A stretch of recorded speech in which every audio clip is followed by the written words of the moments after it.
Abramos por favor nuestras Biblias en el libro de Hechos y vamos a ir al capítulo 9.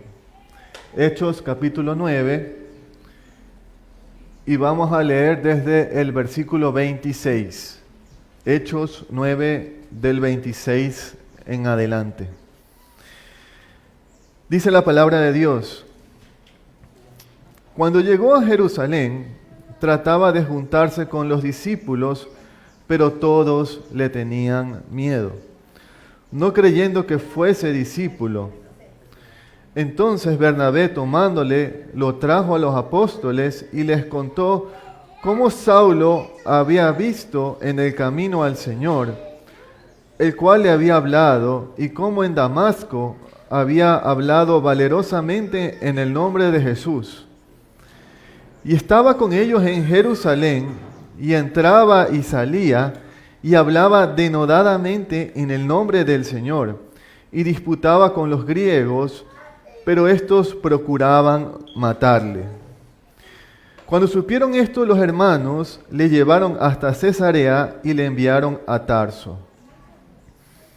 Entonces las iglesias tenían paz por toda Judea, Galilea y Samaria, y eran edificadas, andando en el temor del Señor, y se acrecentaban fortalecidas por el Espíritu Santo.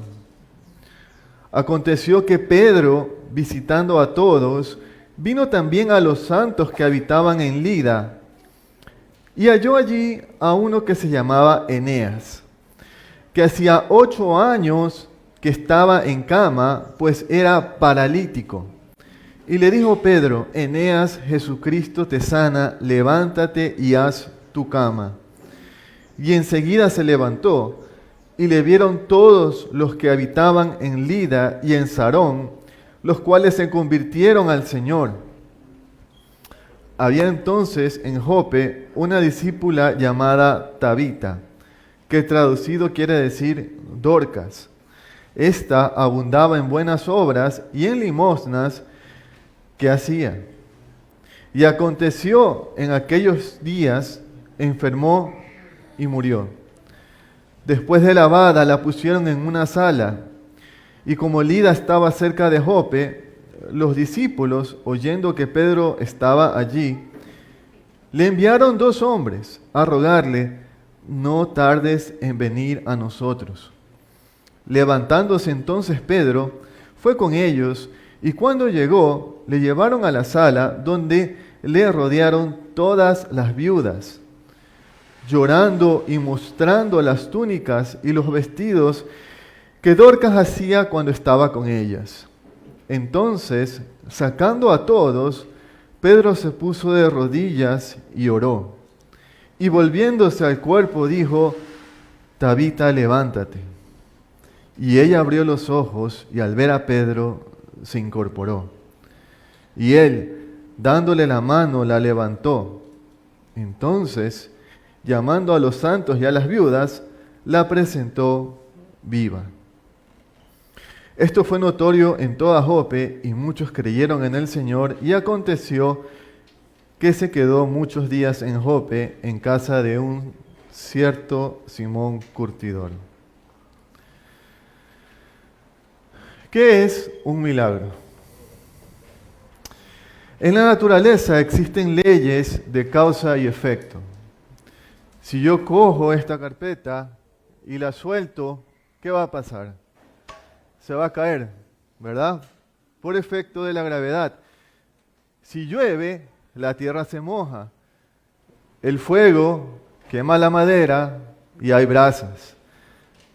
Si dejo de comer, me muero por desnutrición. Cuando hago ejercicio, mi salud mejora. ¿Qué son estas cosas? Son cosas ordinarias que vivimos todos los días y no nos preguntamos cómo es que suceden. Solamente las damos por sentadas.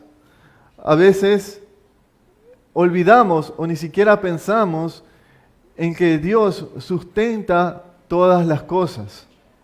Nada de lo que observamos, nada en este mundo, nada en este universo puede ocurrir si Dios no lo controla, Dios no lo sustenta.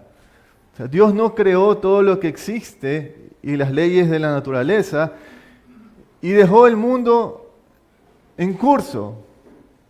Y luego Dios quiere hacer algo sobrenatural e interviene. No, así no es. Jesús es quien sustenta todas las cosas con la palabra de su poder. Hebreos 1:3. Y todas las cosas en Él subsisten. Colosenses 1:17. En Él vivimos y nos movemos y somos. Hechos 17:28. ¿Por qué menciono todas estas cosas? Acabamos de leer 3 milagros que ocurrieron en el libro de los Hechos. ¿Y por qué digo todo esto? Porque si no creemos que Dios sustenta lo ordinario, ¿cómo podemos creer que Dios hace lo extraordinario?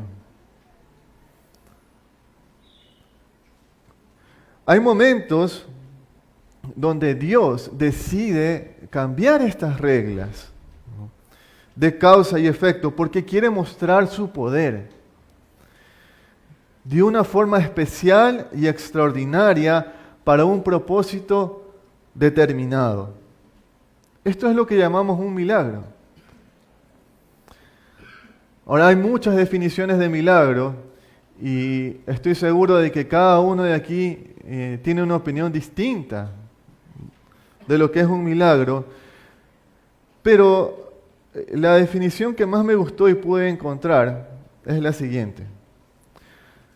Un milagro es una actividad de Dios del tipo menos común en el cual Él despierta el asombro y sorpresa de las personas y da testimonio de sí mismo. Wayne Grudem. Lo podemos ver en la Biblia y lo hemos visto, lo hemos leído varias veces, ¿no? Cómo Dios manifiesta su poder de esta manera, por ejemplo, cuando abrió el mar rojo en dos, cuando multiplicó los panes y los peces, cuando sanó a los enfermos y resucitó a los muertos, incluso hasta cuando una persona se convierte.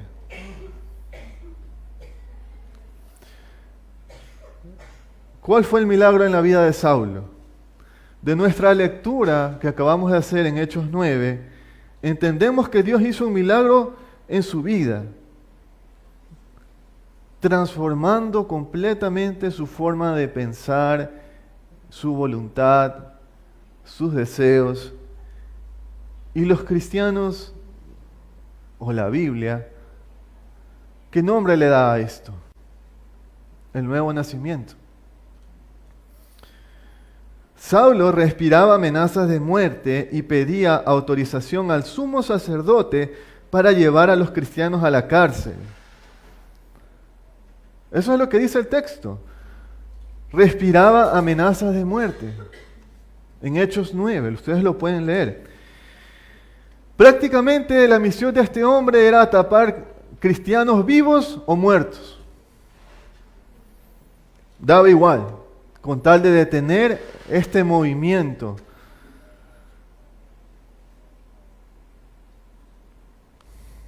De cristianos. Prácticamente esa era su misión. Pero Jesús un día irrumpió sobrenaturalmente en la vida de Saulo. Él iba en el camino, ¿verdad?, a Damasco, y una luz resplandeció a su alrededor. Cayó a tierra y fue confrontado. Saulo, Saulo, ¿por qué me persigues? Él respondió, ¿quién eres, Señor? Y le dijo, yo soy Jesús, a quien tú persigues. Luego de este evento sobrenatural, Saulo no volvió a ser el mismo. Su nombre cambió. De ahí en adelante sería conocido como Pablo.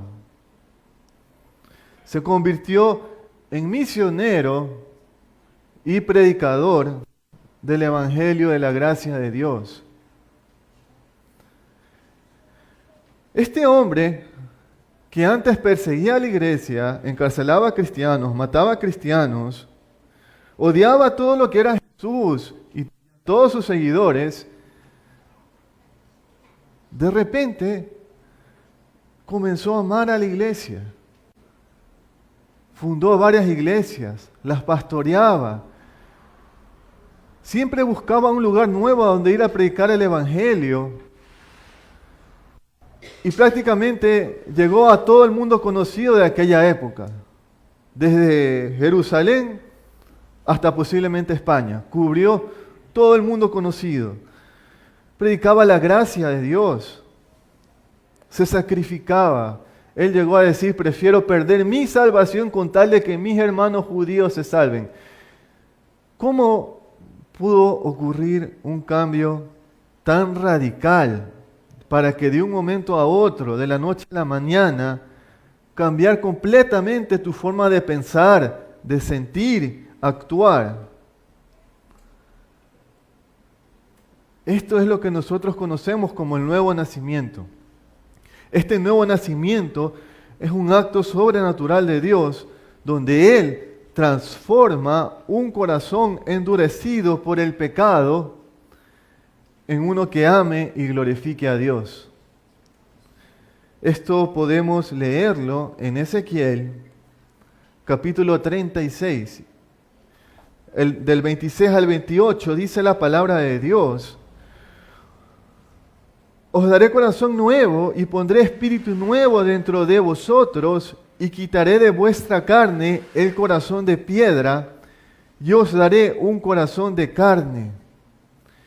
Y pondré dentro de vosotros mi espíritu y haré que andéis en mis estatutos y guardéis mis preceptos y los pongáis por obra. Habitaréis en la tierra que di a vuestros padres y vosotros me seréis por pueblo y yo seré a vosotros por Dios. El corazón de piedra no puede sentir amor, deseo o satisfacción en Dios. Es un corazón de piedra, es un corazón muerto espiritualmente. ¿Y qué dice Dios aquí? Que va a transformar ese corazón para que sea capaz de amarlo, de deleitarse en Él, de obedecerle, de atesorarlo. Este es el nuevo nacimiento. Esto fue lo que Jesús le dijo a Nicodemo. De cierto te digo que el que no naciere de nuevo no puede ver el reino de Dios. Juan 3:3. Es algo que solo el Espíritu puede hacer. De cierto te digo que el que no naciere de agua y del Espíritu no puede entrar en el reino de Dios. Juan 3:5. El primer y más grande milagro de nuestras vidas fue nuestra conversión, nuestro nuevo nacimiento. Fue el cambio, esa transformación que ocurrió en nuestras vidas y mediante la cual hoy podemos amar a Dios y deleitarnos en Él. Ese es un milagro que nosotros vivimos todos los días. No podemos hacer nada sin Jesús. Si Él no nos acompaña, no nos sustenta, no nos da ánimos, no nos da fe, no nos da esperanza, no nos fortalece, nada podemos hacer sin Jesús. Y nuestra fe cada día de nuestras vidas depende de Él y es un milagro que nosotros podamos creer en Él en medio de todas las adversidades que vivimos todos los días. No lo merecíamos, no lo buscábamos. Dios irrumpió sobrenaturalmente en nuestras vidas por medio de la predicación del Evangelio y del Espíritu Santo. Y nos dio este nuevo nacimiento. Somos milagros vivientes. Eso es lo que somos. Y eso fue lo que ocurrió en la vida de Saulo. Y eso fue lo que trajo paz a la iglesia. Las iglesias tenían paz por toda Judea, Galilea y Samaria y eran edificadas andando en el temor del Señor y se acrecentaban fortalecidas por el Espíritu Santo. Hechos 9:31. Este es el principal propósito de un milagro. Que la fe del cristiano sea edificada, que crezca su temor del Señor y sean fortalecidos por el Espíritu Santo. Ese es el propósito de todo lo sobrenatural que Dios hace en nuestras vidas. Ahora, ¿qué otros milagros hay en la lectura que hicimos de Hechos 9? Eneas había pasado 8 años paralítico. Esto era para que a nadie le quedara la duda de que ese hombre no se podía levantar de su cama a menos de que algo sobrenatural ocurriera. Porque ¿qué podrían pensar? A lo mejor es un truco de los apóstoles. ¿Cómo ustedes pueden creer que lo que dice aquí es como pasó? Como en el siglo XXI, con toda la ciencia que hay, creemos en lo sobrenatural. ¿Cómo es que podemos creer? Esto es lo que dice aquí. Es un documento histórico. Señala que 8 años ese hombre había estado paralítico y nadie cuestionaba esto. No había duda, nada lo podía levantar de esa cama, solamente algo sobrenatural. Y pienso yo que lo hizo de esta manera Dios para que sea algo más espectacular, algo que resaltara más su gloria. Porque si hubiera sido de un día para otro, a lo mejor dijeron, bueno, estaba enfermo y por eso no se podía levantar de la cama, pero son 8 años.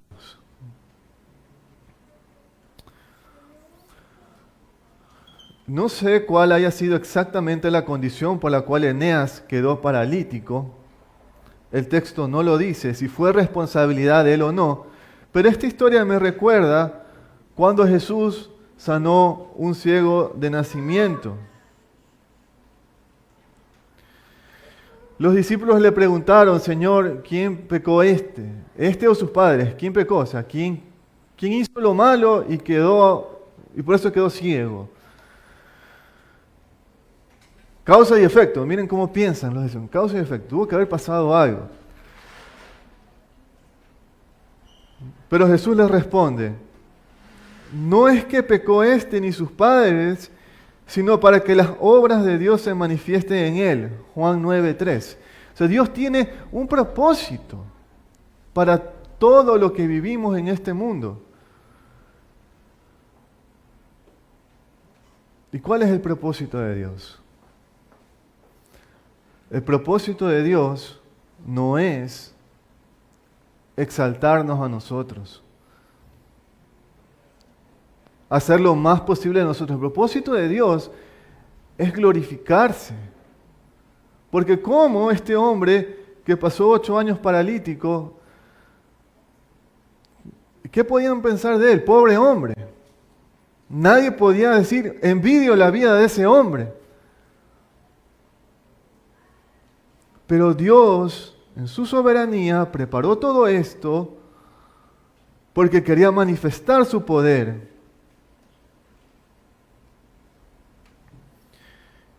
¿Y cuál fue el resultado? Que muchos creyeron. Ese fue el resultado.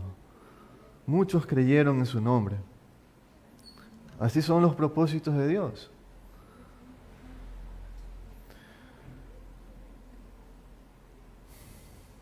Bueno, Pedro habla a Eneas y le dice lo siguiente: Jesucristo te sana, levántate y haz tu cama. Es sanado en el nombre de Jesús, y para que no quedaran dudas de que estaba bien, ¿qué le dice Pedro? Eneas, tiende tu cama. Haz tu cama, arregla tu cama. ¿Por qué? ¿No se han pensado cómo es que a veces Lucas pone estos detalles tan curiosos? ¿Por qué? O sea, ¿en qué me suma a mí, que estoy leyendo la Biblia, leer que Eneas hizo su cama? ¿Cuál es mi bendición en esto? Y ahora, yo creo firmemente que cada palabra en la Biblia es inspirada por Dios y en cada palabra podemos hallar bendición. ¿Y qué es lo que yo pienso? Yo pienso es que Pedro estaba tan confiado en el poder de Dios que ya ni siquiera le parecía algo extraordinario. O sea, él ya sabía que iba a pasar. Esa era su confianza en Dios. Bueno, no sabía que iba a pasar, porque puede que se haya sanado o no. Pero para él era tan normal creer en Dios, en el poder de Dios, que prácticamente lo extraordinario se mezcló con lo ordinario. Era lo mismo para él. Sanó un paralítico de 8 años y ahora anda a hacer lo más ordinario que puedes hacer, tender tu cama. ¿Qué cosa más ordinaria que esa puede haber? Y era así, esa era la fe de Pedro.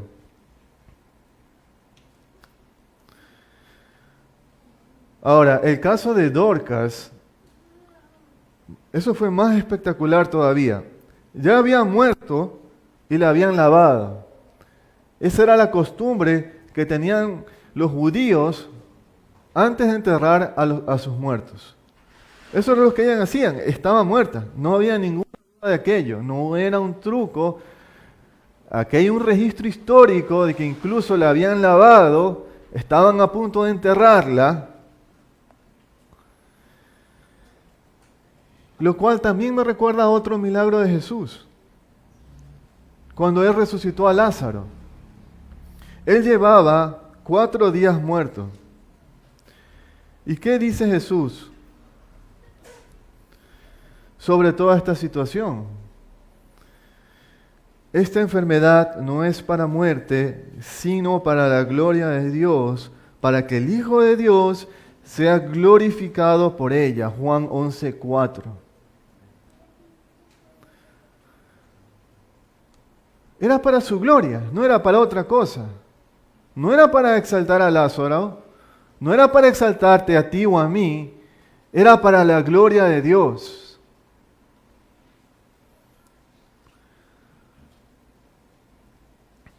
Al final Jesús resucita a Lázaro, ya conocemos esa historia.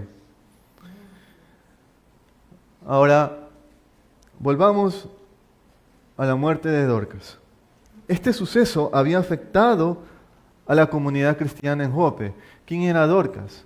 Dorcas era una mujer que hacía vestidos, atendía a los hermanos y especialmente a las viudas, a las personas más necesitadas en una iglesia. Hacía limosnas y tenía muchas buenas obras, es decir, era una persona que no era apegada a los bienes materiales, al dinero, no. Abundaba en buenas obras en la iglesia.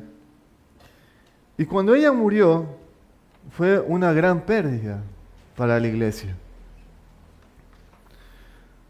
Entonces, llega Pedro, porque previamente los hermanos habían enviado mensajeros para que viniera, y pronuncia las mismas palabras que Jesús pronunció cuando resucitó a la hija de Jairo, Talita Cumi. Tal vez es una forma de Lucas de mostrarnos que era Jesús el que estaba haciendo estos milagros. Tal vez Pedro reconocía, no es mi poder, es el poder de Jesús. Señor, te necesito en este momento. Hay un gran dolor en la iglesia y ¿quién soy yo para ser tu apóstol? ¿Quién soy yo para hacer milagros en tu nombre? Jesús, ven, ten misericordia de nosotros. ¿Y cuál fue el resultado de estos 2 milagros? El de Eneas y el de Dorcas. Fue que muchos creyeron en Jesús. La fe de los que estaban en ese lugar fue edificada y se convirtieron muchos. Ese es el propósito de los milagros en la Biblia, en el libro de los Hechos, todos los milagros que vemos. Ese es el propósito, edificar tu fe. Ahora, quiero responder una pregunta que quizás ya muchos se la están haciendo. ¿Cuál es la relación de los milagros y la fe? ¿Se crea a través de la predicación o de los milagros? Mi respuesta es que el mensaje de Dios es autenticado por los milagros. ¿Y dónde veo yo esto? En el libro de Hebreos, en el capítulo 2 y versículo 4, dice lo siguiente: testificando Dios juntamente con ellos, con señales y prodigios y diversos milagros y repartimientos del Espíritu Santo según su voluntad. Este pasaje de Hebreos, que ustedes lo pueden estudiar en casa, habla de que Dios acompaña la predicación del mensaje de salvación con milagros. Veamos un ejemplo de esto. En el mismo libro de Hechos que estamos estudiando. En Hechos capítulo 8, desde el versículo 5, dice lo siguiente. Y aquí está Felipe predicando. Entonces Felipe, descendiendo a la ciudad de Samaria, les predicaba a Cristo. Y la gente, unánime, escuchaba atentamente las cosas que decía Felipe, oyendo y viendo las señales que hacía. ¿Por qué escuchaban atentamente? Su mensaje era autenticado por las señales o por los milagros. ¿Y cuáles eran estas señales o milagros?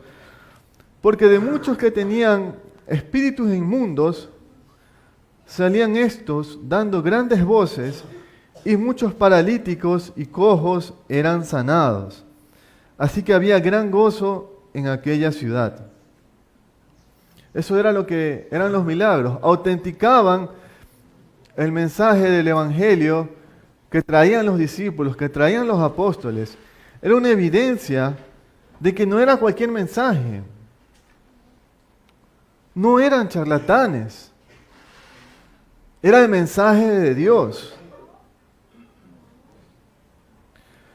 Los milagros incluso ayudaron a Jesús a cumplir su ministerio. Y las buenas nuevas que trajo. ¿Dónde vemos esto? En Lucas capítulo 4 y versículo 18, dice la palabra de Dios: el Espíritu del Señor está sobre mí, por cuanto me ha ungido para dar buenas nuevas a los pobres. El mensaje del Evangelio. Me ha enviado a sanar a los quebrantados de corazón, a pregonar libertad a los cautivos y vista a los ciegos, a poner en libertad a los oprimidos, a predicar el año agradable del Señor. Esta es la relación entre la predicación y los milagros. Bueno, y entonces, los milagros son para hoy. Debemos esperar milagros el día de hoy. En el siglo XXI, en Guayaquil, Ecuador. Y no solo aquí, en las misiones, alrededor de todo el mundo. ¿Dónde están los milagros? ¿Son para hoy? Porque nadie tiene inconveniente con los milagros que ven en la Biblia. Nunca hemos puesto en duda eso, ¿verdad? Que Dios es poderoso. Ok, ¿los milagros son para hoy? Dios obra de esta manera entre nosotros y debemos de buscar su obra sobrenatural en nuestras vidas. Nuestra iglesia CCBG debe orar para que los milagros ocurran. Una respuesta a la vez. Los milagros sí son para hoy. El contexto en el que los discípulos predicaban el Evangelio y hacían los milagros en el libro de Hechos era el completar la misión que Jesús les había dado. En Hechos 1:8 dice Jesús: pero recibiréis poder cuando haya venido sobre vosotros el Espíritu Santo, y me seréis testigos en Jerusalén, en toda Judea, en Samaria y hasta lo último de la tierra.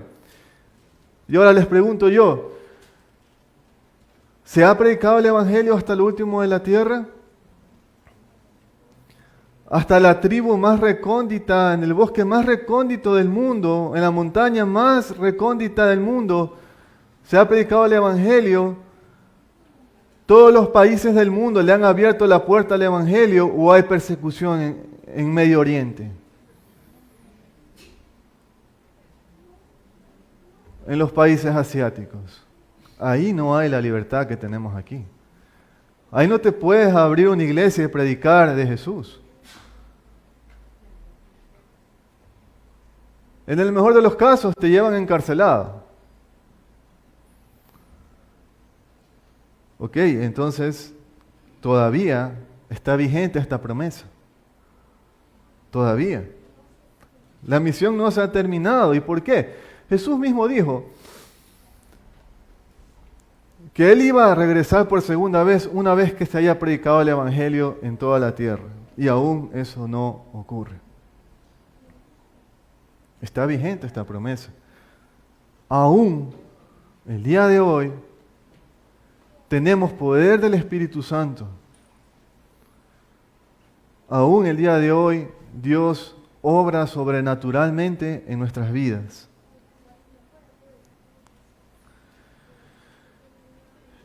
Esta obra sobrenatural de Dios no solamente ocurre en el contexto de las misiones, también en nuestro día a día. Y tal vez estamos acostumbrados al poder de Dios y no nos damos cuenta cuando Él hace un milagro.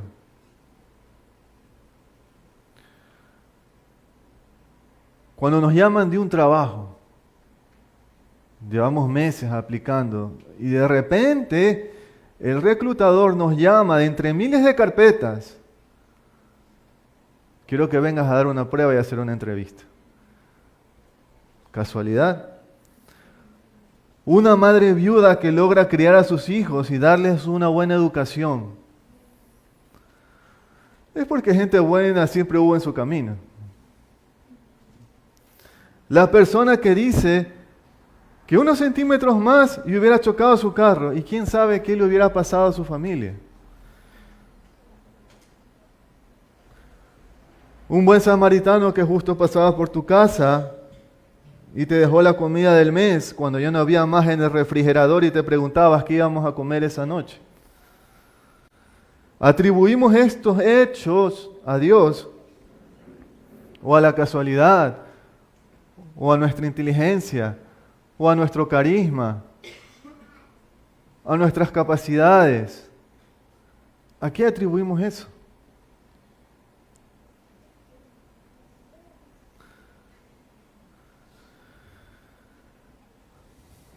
CCBG sí debe buscar lo sobrenatural.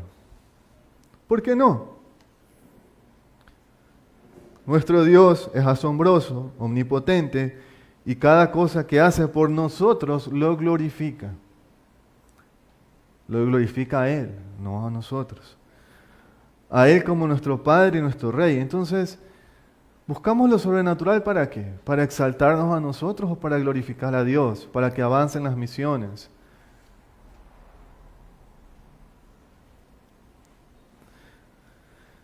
Es decir, Dios es fuera de este mundo.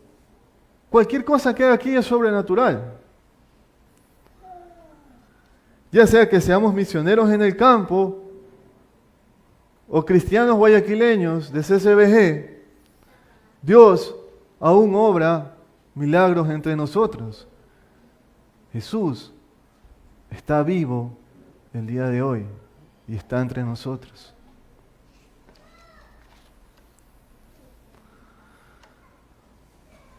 Ahora vimos cuál es la relación entre la predicación y los milagros. Ahora, ¿cuál es la relación entre los milagros y nuestra fe?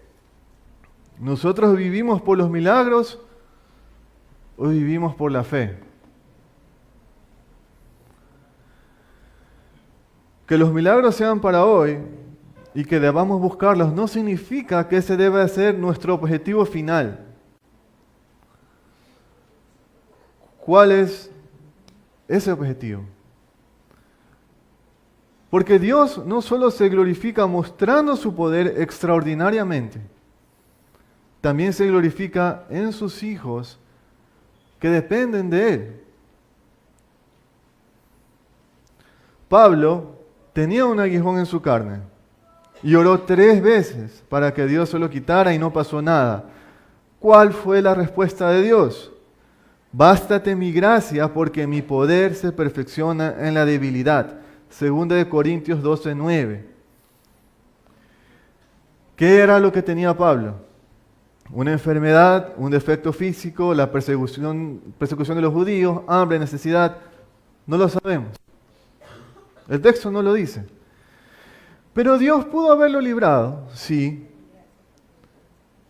Es más, Dios lo libró a Pablo muchas veces, como cuando a través de él Dios sanaba enfermos y expulsaba demonios tan solamente con una prenda de Pablo. Eso está en Hechos 19:12, lo pueden revisar. Ya Pablo ni siquiera tenía que tomarse la molestia de ir a un lugar o a otro, solamente enviaba una parte de su túnica, la tocaban y eran sanados, porque ese era el poder de Dios. O como cuando estaba en la cárcel con Silas, oraron y cantaron himnos. ¿Qué pasó? Dios mandó un terremoto e hizo que las cadenas se le cayeran. Eso está en Hechos 16:26. Entonces, Dios tenía el poder para librar a Pablo de ese aguijón en su carne. Asimismo, como tiene el poder para sustentarte a través de la dificultad, por medio de su gracia, si decide no librarte de tal circunstancia o de tal situación. Dios es soberano. Yo no soy el soberano. Yo no le puedo decir a Dios, ¿sabes qué? Esto es lo mejor que puedes hacer en mi vida. No. Y no quiero tampoco. Yo no tengo la sabiduría de Dios. Y yo no sé por lo que ustedes están pasando. ¿Quién soy yo para pararme aquí al frente y decir, tienen que vivir por la gracia de Dios? Hay situaciones tan difíciles y tan complejas.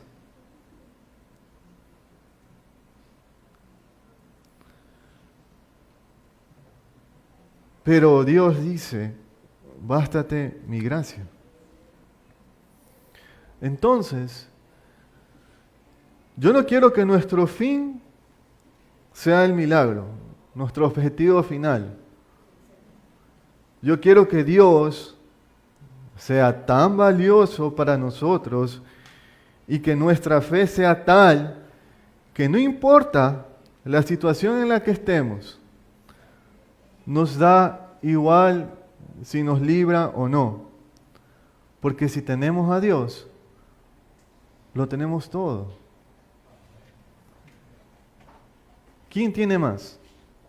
¿El pobre que cree en Dios o el rico que cree en Dios?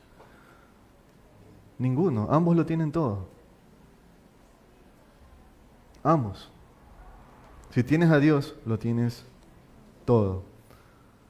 Creemos eso, vivimos eso.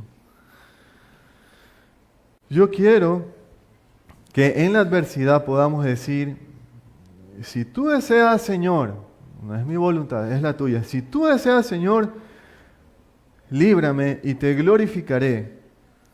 Pero si en tu sabiduría decides no hacerlo, dame de tu gracia y te glorificaré también. Porque tu gracia es suficiente para mí. Señor, haz tu voluntad perfecta en mi vida.